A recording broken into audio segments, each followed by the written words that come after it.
जयंती मंगला काली भद्रकाली कपालिनी दुर्गा क्षमा शिवा धात्री स्वाहा स्वधा नमोस्तुते। या देवी सर्वभूतेषु बुद्धिरूपेण संस्थिता नमस्तस्यै नमस्तस्यै नमस्तस्यै नमो नमः। नमस्कार, स्वागत है आपका आचार्य वाणी में। मैं आचार्य डॉक्टर विक्रमादित्य आपके साथ हूँ। आज का विषय है मेष राशि वालों के लिए अप्रैल का आरंभ काल ग्रहों का किस प्रकार का योग बनाएगा। देखिए, मेष राशि वालों, आपकी राशि के दृष्टिकोण से एक बात समझ लें, आपकी 7.5 शुरू हो चुकी है और 7.5 का समय हमेशा थोड़ा सा कष्टकारी समय माना जाता है। अब बिल्कुल आरंभ काल है 7.5 का, और उसमें ग्रहों का योगायोग देखें तो आपके 12वें भाव, जुर्माने वाले भाव, हानि वाले भाव में 5 ग्रहों की युति बनकर तैयार है। और ये 5 ग्रहों की युति बड़ी विशेष तौर पर अजीब सा ग्रहों का योगायोग बनाकर तैयार हो रही है। जो अप्रैल के आरंभ काल में जिस प्रकार से बना हुआ है, महत्वाकांक्षा नुकसान दे सकती है। किसी भी काम को करने के लिए बहुत सारे लोग कई बार जिंदगी है उम्मीद लगा के रखते हैं। उम्मीदें बहुत हाई होती हैं और उम्मीद के चक्कर में व्यक्ति क्या होता है कि बहुत सारा चीज़ें दाव पे लगा देता है। क्योंकि इस वक्त देखिए, आपका सूर्य, शुक्र, बुध, शनि, राहु, ये समस्त ग्रह जो हैं वो एक तरह से 12वें भाव में, जुर्माने वाले भाव में एकत्र हैं।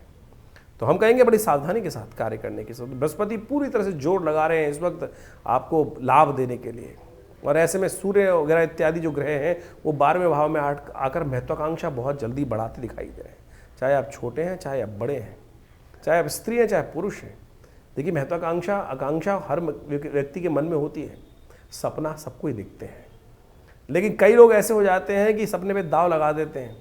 यानी सोचा कि भैया इसमें लाभ होने वाले योग हैं, बिल्कुल लगा दो। बहुत सारे लोग तैयार होते हैं। इस कहा है ना पुराने, वास्तविक तौर पे हर शाख पर लुटेरा बैठा हुआ है। इस वक्त ग्रह आपके ऐसे चल रहे हैं, हर जगह कहीं ना कहीं व्यक्ति झांव लगाए बैठा हुआ है, दाव लगा ले बैठा हुआ है, और आपने गलती करी और फंस जाओगे। इस बात का ध्यान रखना। 7.5 का समय शुरू हो चुका है, तो ध्यान रखते हुए कार्य करने की ज़रूरत है। खासतौर पे अपनी महत्वाकांक्षा को, और लॉटरी लगाने वाली स्थिति कई बार मन में आ जाती है कि दाव खेल लें। दाव खेलने का समय नहीं है। इस बात का ध्यान रखते हुए काम करने की ज़रूरत है, बहुत विशेष तौर पर। तो बहुत सोच समझकर कार्य करने की ज़रूरत है। तो ऐसे में कहीं ना कहीं नुकसान होने के योग बनते दिखाई दे रहे हैं, और बहुत सारे मामलों में ध्यान रखना, मंगल भी परिवर्तन की तरफ जा रहे हैं। दूसरों को शिक्षा देने से पहले उस शिक्षा का अपने ऊपर इस्तेमाल करने की ज़रूरत है। आप बहुत ज़्यादा वक्ता रहेंगे इस समय पर, दूसरों को सुझाव देने वाले बहुत सारे रहेंगे, और साफ साफ बोलना, बिल्कुल ब्लंटली किसी चीज़ को बोल देना, बिल्कुल ऐसी कटाक्ष लैंग्वेज का उपयोग कर लेना आपके लिए भारी पड़ सकता है। मेष राशि वालों, ध्यान रखने की ज़रूरत है। बहुत सावधानी के साथ चलते हुए कार्य करेंगे तो अच्छा रहेगा। तो ग्रह योग इस प्रकार के हैं, सिलसिलेवार तरीके से भी समझ लो ग्रह के आपके लिए क्या खेल करने जा रहे हैं। यदि हम बात करें 1 अप्रैल की, 1 अप्रैल का दिन मंगलवार का दिन है, और आपकी राशि के दृष्टिकोण से सबसे महत्वपूर्ण दिन मानेंगे हम इसको, क्योंकि इस दिन चतुर्थी भी है और मंगलवार भी है, और मंगल परिवर्तन की तरफ बहुत जल्दी जाने वाले हैं। और ऐसे में मंगल का प्रभाव आपके लिए बहुत ज़्यादा जरूरी रहेगा। मंगल थोड़े नेगेटिव होंगे इन दिनों जाकर। ग्रह नक्षत्रों के दृष्टिकोण से ध्यान रखते हुए कार्य करने की ज़रूरत है। हिम्मत अच्छी है, लेकिन आपके लिए मंगल का जो अभी आने वाले 1.5 महीने का प्रभाव रहेगा। मंगल आपके चतुर्थ भाव में नीच के होकर जाने वाले हैं। ऐसे में उसको ठीक करने के लिए देव कृपा से दिन आ गया, बहुत बढ़िया। चतुर्थी और मंगलवार का योग बन रहा है। बहुत वर्षों बाद चैत्र के महीने में मंगल और चतुर्थी का योग बन रहा है, जिसको अंगारक योग बोला जाता है। कहा जाता है मंगल के तमाम नेगेटिव प्रभावों को दूर करने के लिए, यहाँ तक कि मंगल मांगलिक योग का भी निराकरण करने के लिए इस दिनों योग बनता है। तो ऐसे में कोशिश ये करें, हनुमान चालीसा का सुंदर पाठ करें, हनुमान जी को चोला चढ़ाएं, सुंदरकांड का पाठ करें, और इस उपाय को कर कर आप बहुत जल्दी परिवर्तन का लाभ ले सकते हैं इस मंगल के नेगेटिव प्रभाव को। ये दिन आपके लिए बहुत खास है, फिर पता नहीं कब बन के आएगा, करीब 8-10 महीने वेट करना पड़ेगा। और ऐसे में मंगल 1.5 महीने में खेल कर जाएगा, आपको अकेला कर जाएगा। बहुत सारी चीज़ों में आपके, जैसे कहा जाता है ना कि अब लोग आपको काट के अलग होने शुरू हो जाएंगे, कहेंगे भाई फालतू बात करेगा, हटा दो। ऐसी स्थिति आ सकती है।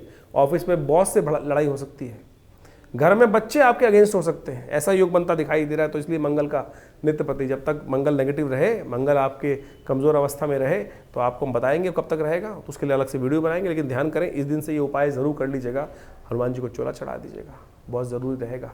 तो ग्रह नक्षत्रों के दृष्टिकोण से हिम्मत अच्छी है, जैसा हमने कहा, साफ दिखा रहे हैं ग्रह, हिम्मत अच्छी है, चीज़ें आपको बहुत अच्छी समझ में आ रही हैं। लेकिन फिर भी शेयर इत्यादि में जो काम करने वाले लोग हैं, बच के काम करें।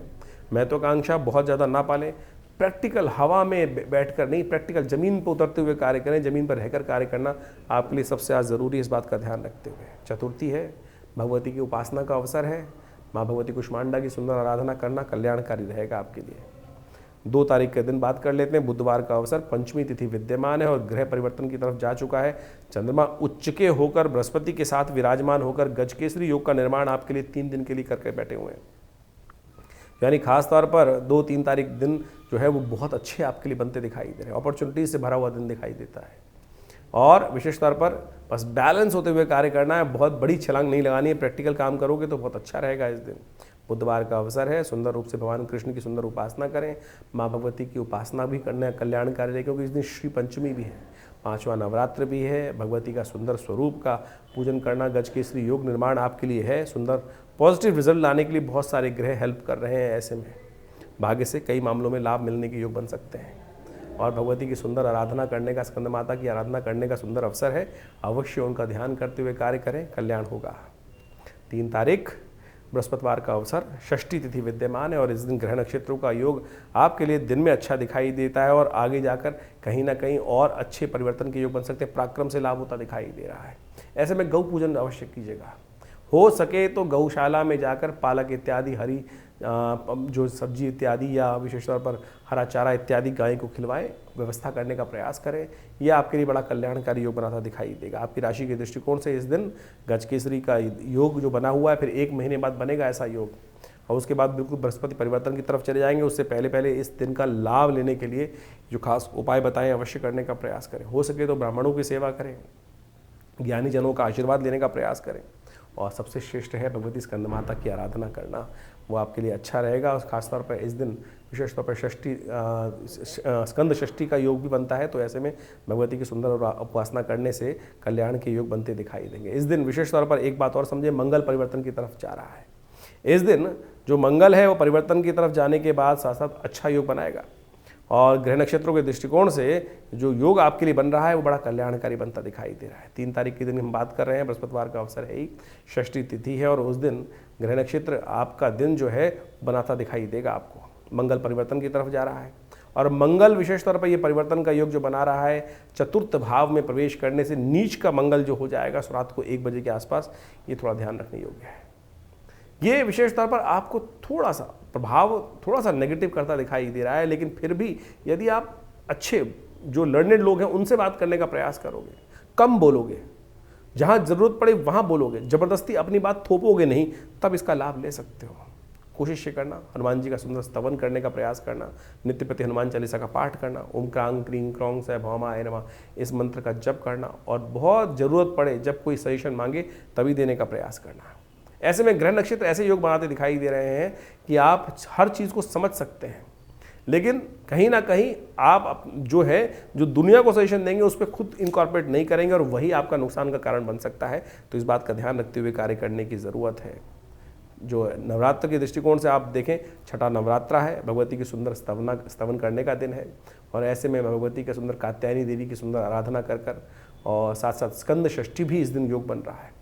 तो भगवती का विशेष आराधना, या देवी सर्वभूतेषु मातृरूपेण संस्थिता नमस्तस्यै नमस्तस्यै नमस्तस्यै नमो नमः, इस मंत्र का जप करना आपके लिए संपूर्ण रूप से कल्याणकारी योग बनाएगा। 4 तारीख शुक्रवार का अवसर, सप्तमी तिथि, 7वां नवरात्रा और ग्रहों का योगायोग आपके लिए दिखा रहा है पराक्रम से लाभ। ग्रह नक्षत्रों का योग साफ साफ बनता दिखाई दे रहा है, जो आपके लिए खासतौर पर ऐसा योग बना रहा है कि आपको अपने समय का सदुपयोग करते हुए कार्य करने का प्रयास करना चाहिए। कुछ ऐसे लोग हो सकते हैं कि जो आपके साथ मीठा मीठा बोलकर आपके टाइम को बर्बाद करने का स्थिति बना दें। ऐसे में बहुत सारे जो मीठे बोलने वाले लोग हैं, बहुत ज़्यादा ऐसे स्वार्थी लोग जो आपको केवल ऐसी चाशनी युक्त भाषा बोलकर आपकी तारीफ करने का काम करें। ध्यान रख लें, जो आपकी तारीफ करे, जो आपके साथ बहुत अत्यधिक मीठा ना बोलता हो फिर आपको बोलने का प्रयास करे, तो समझ लेना कहीं ना कहीं टाइम बर्बाद करने का योग बना सकता है। तो उससे बचते हुए कार्य करने की ज़रूरत है। 7वां नवरात्रा है, ऐसे शत्रुओं से बचने के लिए भगवती कालरात्रि का सुंदर स्तवन करें। माँ भगवती कालरात्रि का सुंदर स्तवन करने से समस्त प्रकार के अनिष्ट दूर हो जाते हैं। भगवती का एक मंत्र है जो दुर्गा सप्तशती में आया है, उसका अवश्य जप करें, कल्याणकारी योग बनेंगे, कष्टों को निवारण करने का योग बनेंगे। 5 तारीख शनिवार का अवसर है और 8वां नवरात्रा है। उस दिन ग्रह नक्षत्रों के दृष्टिकोण से योग जो आपके लिए बनते दिखाई दे रहे हैं, पुरुषार्थ से मेवा प्राप्त होने के योग बन सकते हैं। शिव की आराधना से कल्याणकारी योग बन सकते हैं। इस दिन अशोक अष्टमी है, शोकों को नाश करने वाली। ये ग्रह नक्षत्रों के दृष्टिकोण से आपका जो आउट ऑफ द वे जाके लोगों के हेल्प करने का मन इन दिनों कर रहा है, वो कहीं ना कहीं आपके मन में शोक दे सकता है। कहीं ना कहीं आपकी सत्यनिष्ठा जो है आपके दिल पर चोट कर सकती है। लोगों की वास्तविकता आपके समक्ष आ सकती है, क्योंकि आप तो दिल खोलकर काम करेंगे, लेकिन मौका उठाने वाले, लाभ लेने वाले आपको छोड़कर आगे निकल जाएंगे। उससे कहीं ना कहीं मन में शोक होने के योग दिखाई देते हैं।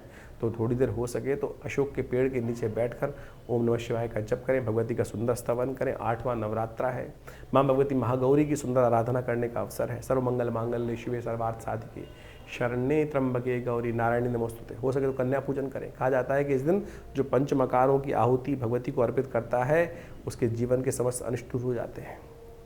बात कर लेते हैं 6 तारीख, 6 रविवार का दिन है, 6 अप्रैल का। उस दिन नवमी तिथि विद्यमान है, महानवमी का योग है। ग्रह नक्षत्र परिवर्तन की तरफ जा रहे हैं और मंगल के साथ चंद्रमा युक्त होकर आपके चतुर्थ भाव में जो सुंदर योग बनाता दिखाई दे रहा है, ये ग्रह नक्षत्रों के दृष्टिकोण से थोड़ा सा आपके खर्चों पर भारी पड़ सकता है।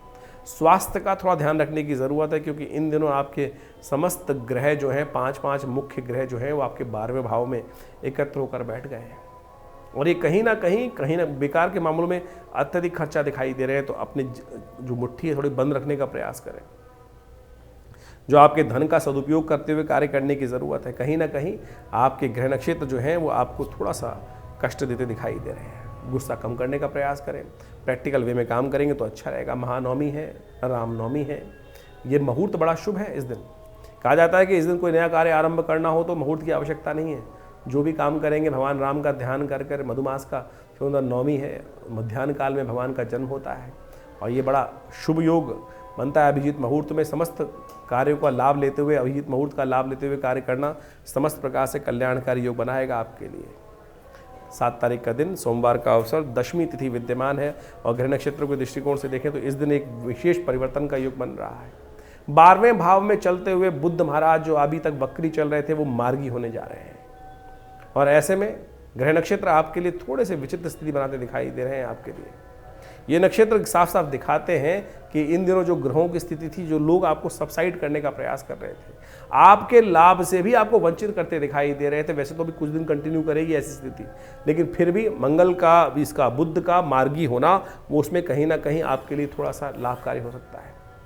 केसर का टीका लगाना, पीला टीका लगाना आपके लिए कल्याणकारी होगा। और इस दिन विशेष तौर पर धर्मराज की उपासना करने का दिन कहा जाता है। शास्त्र के दृष्टिकोण से कहा जाता है कि चैत्र दशमी को धर्मराज जी का दर्शन करना चाहिए। उनके निमित्त एक दीपक का दान करना चाहिए। पितरों के निमित्त शाम के समय या तो चलते पानी में एक दिया पीपल के पत्ते पर रखकर या बड़ के पत्ते पर रखकर पितरों के निमित्त गायत्री का स्तवन करते हुए धर्मराज के निमित्त छोड़ देना चाहिए, पितरों के निमित्त छोड़ देना चाहिए, या घर के दक्षिण भाग में एक जला के छोड़ देना चाहिए। कहा जाता है पितृ प्रसन्न होते हैं। 8 तारीख का दिन मंगलवार का अवसर, एकादशी तिथि है और बड़ी इंपॉर्टेंट एकादशी है, कामदा एकादशी का दिन है। समस्त कामनाओं को पूर्ति करने की तरफ ले जाने के योग बनाते दिखाई दे रहे हैं। ग्रह परिवर्तन की तरफ जा रहे हैं और आपके जो ग्रह परिवर्तन का योग बना रहे हैं वो आपकी विजय के योग बनाते दिखाई दे रहे हैं। इन दिनों ग्रहों का योग ऐसा रहेगा आपके लिए कि जिस भी कार्य में हाथ डालेंगे उसमें जो विघ्न डालने के उपस्थित प्रयास करेगा वो कहीं ना कहीं अपना नुकसान कराएगा। तो आपको इस समय लाभ लेना चाहिए कि अपनी चाल में मस्त होकर चलना चाहिए। लेकिन ध्यान रखना, इस वक्त पंचग्रही योग जैसा हमने आपको आरंभ में बताया था 12वें भाव में बना हुआ है। बहुत ज़्यादा ऊंची छलांग लगाना नुकसान दे सकता है। जो चीज़ें आपकी सीमा में हैं उसी सीमा, अपनी चादर को देखते हुए कार्य करने का प्रयास करेंगे तो ये ग्रहों का योग का फल है, लाभ अवश्य कराएगा। भगवान विष्णु का सुंदर स्तवन करें। देखिए एकादशी है, उस दिन अवश्य व्रत रखने का प्रयास करें। इस कलिकाल में, कलयुग में एकादशी का व्रत समस्त सदग्रस्तों को अवश्य रखना चाहिए। भगवान विष्णु पालक हैं, उनका स्तवन करने से कहा जाता है समस्त अनिष्टों को दूर करने का योग बनता है। मंगलवार की एकादशी बड़ी कल्याणकारी योग बना सकती है। 9 तारीख बुधवार का अवसर और इस दिन ग्रह नक्षत्रों का योग समझें। द्वादशी तिथि है और ग्रह नक्षत्रों के दृष्टिकोण से ग्रह योग जो आपके लिए बनते दिखाई दे रहे हैं वो आपके लिए ग्रह योग दिखा रहे हैं लाभ के योग, कल्याण के योग, आनंद के योग। इस दिन विष्णु जी का सुंदर स्तवन करना, विष्णु द्वादशी है, विष्णु जी का पूजन करना, भगवान विष्णु का पंचामृत से स्नान कराकर उनका चरणामृत ग्रहणा समस्त अनिष्टों को दूर करने के योग बनाएगा। ग्रह परिवर्तन की तरफ जा रहे हैं, आने वाले दिनों में स्वास्थ्य पर थोड़ा भारी पड़ता दिखाई देगा योग, तो उसके निमित्त इस दिन विशेष तौर पर भगवान विष्णु का स्तवन करके उनका चरणामृत ग्रहण करना आपके लिए बढ़िया रहेगा। हो सके तो माखन मिश्री का भोग भी भगवान कृष्ण को लगाना चाहिए। 10 तारीख बृहस्पतिवार का अवसर, त्रयोदशी तिथि है इस दिन, और ग्रहों का योग परिवर्तन की तरफ जा रहा है, प्रदोष का योग बन रहा है, और ये योग राशि के दृष्टिकोण से आपके लिए हम समझें तो दिन आपके लिए बड़ा अच्छा दिखाई देता है, पॉजिटिव रहेगा। लेकिन ध्यान रखिएगा, जो आपसे खैर खाए बैठे हैं वो कहीं ना कहीं आपकी कमज़ोरी को देखकर आने वाले दिनों में आपके खिलाफ कुछ चाल चलने की स्थिति बना सकते हैं। तो ऐसे में अच्छा होगा कि थोड़ा सावधान होकर काम करने का प्रयास करें। कहीं ना कहीं अन्य लोगों को अपना दुश्मन ना बनाएं, लोगों को प्रोवोक करने का प्रयास ना करें, शांति से शालीनता से कार्य करने की ज़रूरत है। इस दिन प्रदोष है, गुरु प्रदोष का योग बन रहा है, हो सके तो इस सही दिशा पकड़ने का प्रयास करें। यदि सही दिशा, कई बार क्या होता है हम सब चिंतन करते हुए भी सही दिशा प्राप्त नहीं कर पाते हैं, तो ये ज्ञान चिंतन रास्ता मार्ग पकड़ने का दिन है। बृहस्पतिवार और प्रदोष का योग बन रहा है, तो हो सके शाम के समय मंदिर में जाकर भगवान शंकर का दूध और केसर युक्त दूध से अभिषेक करना कल्याणकारी रहेगा। तो इस प्रकार से ग्रहों का योग जो आपकी राशि के अनुसार से बना वो आपने समझा। देखिए, इस वक्त चैत्र का महीना चल रहा है और चैत्र का महीने में नववर्ष भी आरंभ की शुभ वेला आ चुकी है। ग्रहों का जिस प्रकार का योग बना है, इस वक्त बड़ा विचित्र ग्रहों का योग चल रहा है। शनि महाराज और राहु महाराज की युति जिस प्रकार से बनी हुई है, ये बड़ा विशेष योग बन रहा है। शनि और राहु को एक सदृश ही माना गया है और आपकी राशि के दृष्टिकोण से उसका जो प्रभाव है वो हमने आपको समझाने का प्रयास किया। लेकिन इसके हिसाब से आपको समझना चाहिए कि जिस प्रकार से ग्रहों का विभिन्न प्रकार का योग बना, 6 ग्रही योग एक साथ बन के चुका है और अभी 2-2 ग्रहण गए हैं और पृथ्वी पर इसका प्रभाव भी देखने को मिलेगा। ये जो 45-50 दिन का समय है, इन समस्त ग्रहों योगों के बाद से बड़ा सावधानी से चलने का है। मंगल का विशेष परिवर्तन जो इन दिनों चल रहा है, जो विशेष तौर पर बड़े क्षीण अवस्था में आ गए हैं, तो इसके कारण से ग्रह नक्षत्रों के दृष्टिकोण से हमको हर चीज़ को बहुत सोच समझ के चलने का प्रयास करना चाहिए। ऐसे में विश्व में कहीं ना कहीं कोलाहल मचने के योग दिखाई देते हैं। तो ऐसे में प्राकृतिक आपदाओं के योग भी बनते हैं, क्योंकि जिस प्रकार से 2 ग्रहण एक साथ जाने के बाद 6 ग्रही योग बनने के बाद उसके बाद कम से कम 50 से 60 दिन का समय, 2 महीने तक का समय हमेशा कहा जाता है कि कुछ ना कुछ प्राकृतिक आपदाओं का योग बनाता है, कहीं ना कहीं कुछ ना कुछ अशांति का योग बनाता दिखाई देता है। वैसे संवत जो आरंभ हुआ है वो बड़ा कल्याणकारी है।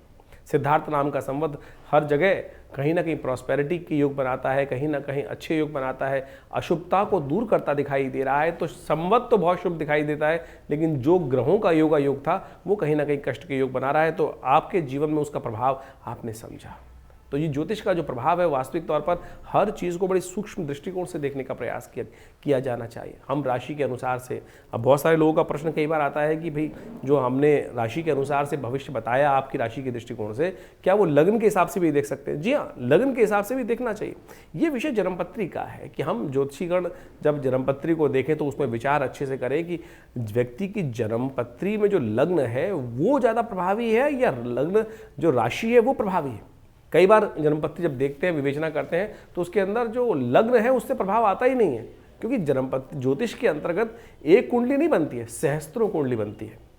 सहस्त्रों कुंडलियों के अंदर से किस कारण से कौन सा भविष्यफल देखने के लिए कौन सी चीज़ का उपयोग किया जाना चाहिए, वो एक बहुत गणित का सूक्ष्म योग के अनुसार से निर्धारित किया जाता है। उसके लिए तो पर्सनल कंसल्टेशन की आवश्यकता होती है। हम जनरली राशि को देखने के लिए सार्वभौमिक रूप से देख सकते हैं कि भाई ये राशि है और उसके अनुसार से गोचर के दृष्टिकोण से उसका प्रभाव समझ में आता है, लेकिन फिर भी बहुत सारी गणनाओं को समझने के लिए ज्योतिष को बहुत शांति के साथ अध्ययन करने की आवश्यकता है और फिर ज्योतिष का वास्तविक चमत्कार भी देखने को मिलता है। जीवन में क्या घट रहा है, कब घट रहा है, क्यों घट रहा है, किस कारण से घट रहा है। यदि कोई घटना घटी है तो उसका कोई ना कोई कारण होगा और उन चीज़ों को सही रूप से ज्योतिष विज्ञान को बहुत अच्छे समझकर जाना जा सकता है और उनमें परिवर्तन भी लाया जा सकता है। देखिए, शास्त्र के अंदर समझें कि आपका भाग्य जो बन रहा है वो कर्म के अनुसार से बन रहा है और शास्त्र कहता है अवश्य में वो भुक्तव्यम कृतम कर्म शुभाशुभम, कि हमारे जीवन में जो हमने कर्म किया है उसको भोग कर ही हम उसके कर्म को शांत कर सकते हैं, उसके प्रभाव को, फल को शांत कर सकते हैं। लेकिन उसके दुष्प्रभाव को, यदि कर्म कोई गलत कर्म हुआ है तो उसको ठीक करने के लिए शुभ कर्म कर कर हम अनिष्ट को दूर करने का योग बना सकते हैं। ये मंत्र जप, दान, पुण्य इत्यादि, इसीलिए तो शास्त्र में प्रमाणित कहा गया है कि भार कट जाता है, चाहे वो पूर्व जन्म कृत कर्म हो या इस जन्म के कृत कर्म हो। तो इसको प्रारब्ध बनता है कर्म के द्वारा ही और कर्म से ही कट सकता है, भोग के कट सकता है। तो इसलिए ये सिद्धांत समझ लें। बहुत सारे लोग कहते हैं कि जो हो गया, जो भविष्य निश्चित है, लेकिन भविष्य निश्चित है तो कर्म भी निश्चित है। जो आपका भाग्य बना है वो कर्म के अनुसार से बना है, तो आप उस दुष्कर्म को शुभ कर्म से काट सकते हैं और शुभ कर्म को दुष्कर्म से भी क्षय कर सकते हैं। तो समझे कि हमने बहुत बढ़िया शुभ कर्म करके आए, लेकिन सब कुछ बढ़िया था, बहुत बढ़िया समृद्धि के योग चल रहे थे, लेकिन कुछ अनिष्ट कर्म हुआ हाथ के द्वारा, मन के द्वारा, विचार के द्वारा, और उससे इतना बड़ा दुष्प्रभाव उत्पन्न हुआ कि हमारे पुण्य क्षय हो गए। तो वो भी तो कर्म का ही प्रभाव है। तो इसलिए शास्त्र की बात समझे और ज्योतिष के वैज्ञानिकता को समझने का हमें प्रयास करना चाहिए। जो ज्योतिष के दृष्टिकोण से हमें समझ में आ रहा है, हम वही आपको समझाने का प्रयास करते हैं। तो ये सब विज्ञान को बड़े शांति के साथ है। ज्योतिष कोई हास परिहास का विषय नहीं है। बहुत सारे लोग बड़े हास परिहास के साथ उपस्थित कर देते हैं चीज़ों को। आप समझेंगे, उसके अंदर गहरा उतरेंगे तो उसका लाभ अवश्य उठा सकते हैं। विज्ञान है, विज्ञान के द्वारा हर चीज़ को बहुत अच्छे समझा जा सकता है। और हमारे ऋषि मुनियों ने जो खोज उपस्थित करी छोटी छोटी बातों से, आज की तारीख में लोगों को बहुत सारी क्या है कि काल गणना का ज्ञान नहीं होता है। अरे एक एक ज्योतिष के अंदर जो आप एक समझें कि गति, ग्रहों की गति को समझने की आवश्यकता है। अब सूर्य के हिसाब से राशि चलती है तो वो तो 1 महीना रुकती है एक बार।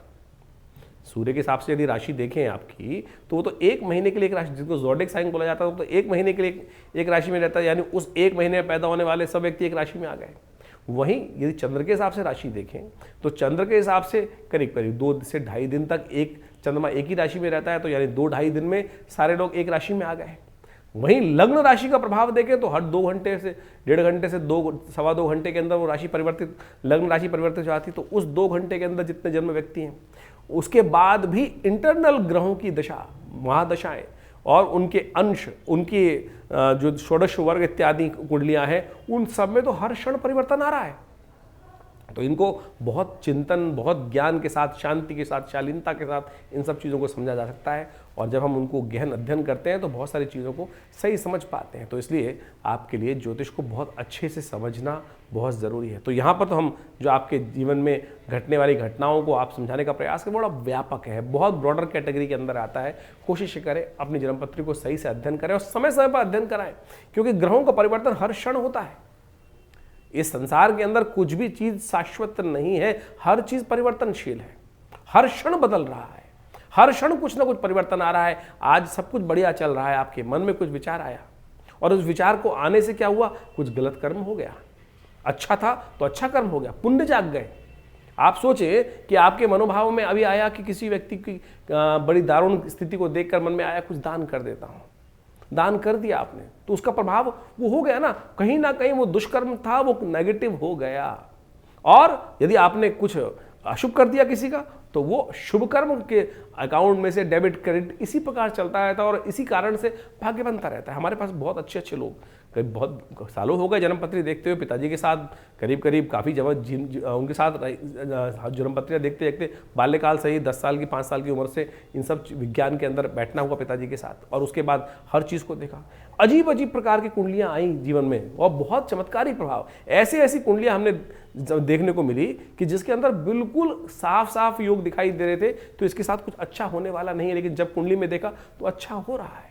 और जब उसके जीवन में झांक कर देखा तो कारण समझ में आया कि प्रभु की भक्ति के द्वारा, प्रभु भक्ति के द्वारा कैसा ही भयंकर से भयंकर कुंडली में दरिद्र योग हो, कष्ट देने वाला योग हो, अनिष्टकारी योग हो, वो प्रभु के भजन से कट सकता है। जी हाँ, प्रभु के भजन से कट सकता है, ये सत्य मानिए। और ये योग, और जिसके जीवन में बहुत अच्छे ग्रह चल रहे थे, एक व्यक्ति हमारे पास कुंडली देखने को मिली कि इतने बढ़िया ग्रह योग लेके बैठा है, लेकिन कुछ हो ही नहीं रहा है। उसकी कुंडली में एक योग था जिस प्रकार से मंगल का बड़ा विचित्र प्रकार का योग था, और जब उससे उसके जीवन में झांक कर देखा कि ये ग्रह काम क्यों नहीं कर रहे हैं, तो उसकी कुंडली में दोष था, पितृदोष। पिता का सम्मान ही नहीं था, माता पिता का सम्मान ही नहीं होता था, रोज माता पिता के साथ झगड़ा हो रहा है और उसके कारण से पिता रुष्ट रहते थे। हमने देखा उसके कारण से सारा भाग्य सो गया, और वही एक कारण है। तो ये सब चीजें देखने की आवश्यकता है। कर्म कहाँ हो रहा है, किस प्रकार से कर्म हो रहा है, और यदि उन कर्मों को, सिद्धांत को ज्योतिष के सदगुरु की आज्ञा से आप समझ लें। हम तो लगे हैं ज्योतिष के दृष्टिकोण से उपाय करने के लिए, केवल अंगूठे पहनाने के लिए। लोग अंगूठे पहनाए जा रहे हैं, कोई तेल चढ़वाया जा रहा है, कोई कुछ और किए जा रहा है, लेकिन ज्योतिष के अंदर बहुत सारे सूक्ष्म विज्ञान के अनुसार से एक एक चीज को अध्ययन करने की आवश्यकता है। आज ज्योतिष में हो क्या गया है कि हर कोई ज्योतिष के अंदर कुछ बेचने के लिए आ रहा है। कोई रुद्राक्ष बेचे चले जा रहे हैं, कोई 1 मुखी, कोई 7 मुखी, कोई 8 मुखी, और लोग पहने जा रहे हैं और फिर कहते हैं कोई प्रभाव नहीं हो रहा है। अरे ज्योतिष को समझने के लिए प्रत्यक्ष रूप से ग्रहों का योगा योग समझो, ग्रहों के योगा योग को समझो, प्रभाव क्या है उसको समझो, फिर परिवर्तन लाने का प्रयास करो। ऐसा नहीं है कि रत्न परिवर्तन नहीं लाते, बिल्कुल लाते हैं। रुद्राक्ष परिवर्तन नहीं लाते, बिल्कुल लाते हैं। यज्ञ इत्यादि, मंत्र इत्यादि, दान इत्यादि, पुण्य इत्यादि सब परिवर्तन लाते हैं। लेकिन किस कारण से, कैसे होगा, कब होगा, किसके लिए कौन सा मार्ग सुगम है, किसके लिए कौन सा मार्ग दुर्गम है, किसको किस मार्ग पे जाना चाहिए। देखिए हर क्षेत्र के अंदर अच्छे और खराब स्थितियां बहुत व्यापक रूप से बढ़ी जाती हैं। तो हम इस बात को आपके समक्ष इसलिए रख रहे हैं कि अपनी विवेक को सही से उपस्थित कर कर, हर चीज़ को चिंतन कर कर तब समझने का प्रयास करें। ज्योतिष के अंदर, बड़ी शास्त्र के अंदर, अध्यात्म के अंदर कहीं कोई ऐसी बात नहीं बताएगी कि लाखों रुपए खर्च करने से ही कर्म शुभ किया जा सकता है। केवल मन से भी, सोचने से, विचार करने से भी कर्म शुभ कर लिया जाता है। 1 सेकंड में शुभ सोचा हुआ कर्म आपके जीवन में कष्टों का निवारण करने का मार्ग खोल सकता है। और नहीं, अगर बुरा सोच रहे हो तो बुराई घटने के योग बन सकते हैं। उपनिषद, वेद इत्यादि जो ग्रंथ है, पुराण इत्यादि ग्रंथ है, इन्हीं कथाओं के माध्यम से आपको हर चीज़ समझाने का प्रयास करते हैं। समय समय पर हम आपके समक्ष वो सारी बातें रखते ही हैं। तो अभी तो चैत्र के आरंभ में बहुत सुंदर योग बना हुआ है। कर्म करने का तरीका क्या है, भगवती की आराधना, नवरात्र का सुंदर योग चल रहा है आश्रम पे। इन पूरे नवरात्रों में सुंदर यज्ञ रहेगा, सुंदर की व्यवस्था है। माँ भगवती दुर्गा सप्तशती के नित्य प्रति यज्ञ चल रहे हैं और वो नवरात्र के पूरे महीने चलेंगे। और उसमें आप आके स्वयं बैठिए, माँ भगवती का दर्शन कीजिए। जो ये 1947 में मुल्तान से, भगवती का पाकिस्तान से इतना चमत्कारी शिव विग्रह आया, आश्रम पर प्रतिष्ठित है, उनका दर्शन कर लेने मात्र से भगवती की कृपा प्राप्त हो जाती है और हजारों लोगों ने उनका अनुभव किया है। आप भी आइए विवेकानंद योगाश्रम में इस दर्शन यज्ञ के अवसर पर, जो यज्ञ नित्य प्रति शाम को चलता है, करीब करीब 6 बजे से लेकर रात्रि में 8 बजे तक। उसमें आप आएंगे, यज्ञ में बैठेंगे तो माँ भगवती का सुंदर आशीर्वाद मिलेगा। और उसकी व्यवस्थाएं जानने के लिए आप फ़ोन पे संपर्क साध सकते हैं। इसके अलावा अभी बहुत जल्दी महावीर जयंती आ रही है, हनुमान जी के सुंदर यज्ञ की पूजा पाठ रहेगा। तो आप उसमें बैठकर सुंदर रूप से भगवान की कृपा प्राप्त करने के लिए सिद्ध मनोकामना सिद्धि मंदिर में हनुमान जी के सानिध्य में बैठकर बहुत सारे कर्म इत्यादि, यज्ञ इत्यादि चलते रहते हैं। हमारे आश्रम पर नित्य 8 घंटे यज्ञ चलता है और भारतीय संस्कृति में यज्ञ प्रधान संस्कृति कही गई है। हम दान करने जाते हैं, किसी को पता नहीं वो व्यक्ति दान का अधिकारी है कि नहीं है। आपने दिया दान और उसने कुछ उल्टा सीधा कर्म कर लिया, शराब पी ली, कुछ और कर लिया, तो फिर वो दान तो व्यर्थ चला गया। क्योंकि दान देने से पहले इस बात को भी समझना चाहिए कि वो दान जिसको दे रहे हैं वो लेने का अधिकारी है भी कि नहीं। तो ऐसी बहुत सारी चीज़ें समझने की आवश्यकता है। तो यज्ञ में जो हम आहुति देवता को देते हैं तो सीधा देवता तक पहुँच रही है ना, तो उससे बढ़िया कौन सी चीज़ हो सकती है। तो इसलिए शास्त्र में कहा गया यज्ञो वै श्रेष्ठतमं कर्म। और हमारे विवेकानंद योगाश्रम दिल्ली में नित्य प्रति 8 घंटे यज्ञ पिछले करीब 50-60 साल से चलता है। आप भी हर रविवार को इस यज्ञ में बैठ सकते हैं और बहुत सारी व्यवस्थाओं का लाभ ले सकते हैं। तो आप आइए विवेकानंद योगाश्रम में, और जो भी अपनी निजी जानकारी है वो भी हमसे संपर्क साध कर, फ़ोन नंबर्स दिए हुए हैं उन पर संपर्क साध कर आप उसका निवारण जान सकते हैं। व्हाट्सएप के माध्यम से अवश्य भेजें अपने प्रश्नों को, हम देंगे उन सब प्रश्नों का निदान। इसके अलावा हमने आश्रम में व्यवस्था बनाई है कि महीने के पहले रविवार के दिन सुबह करीब 8 बजे से लेकर 11 बजे तक के बीच में यज्ञ जो आश्रम में व्यवस्था होती है, जो समागम होता है, उसमें आप आके निजी रूप से अपने प्रश्नों का समाधान भी जान सकते हैं और उसकी कोई फीस नहीं रखी गई है। बहुत सारे लोग हमारे यहाँ फ़ोन करके जानना चाहते हैं, अपने प्रश्नों का समाधान जानना चाहते हैं और व्यवस्था का में नहीं आ पाते हैं, फ़ोन पे संपर्क इतनों से नहीं हो पाता है। तो हमने आश्रम में व्यवस्था रख दी है कि सुबह रविवार को, महीने के पहले रविवार को सुबह 8 बजे से लेकर करीब दोपहर को 11 बजे तक ये कार्यक्रम रहेगा। भंडारे का कार्यक्रम रहेगा, यज्ञ का कार्यक्रम रहेगा और जो भी आपके प्रश्न होंगे उसमें उस समय आकर 1-2 प्रश्न जो है उनके संबंध में आप अवश्य जानकारी ले सकते हैं, निदान जान सकते हैं। इसकी सुंदर व्यवस्था आश्रम पे कर दी गई है। धन्यवाद, नमस्कार।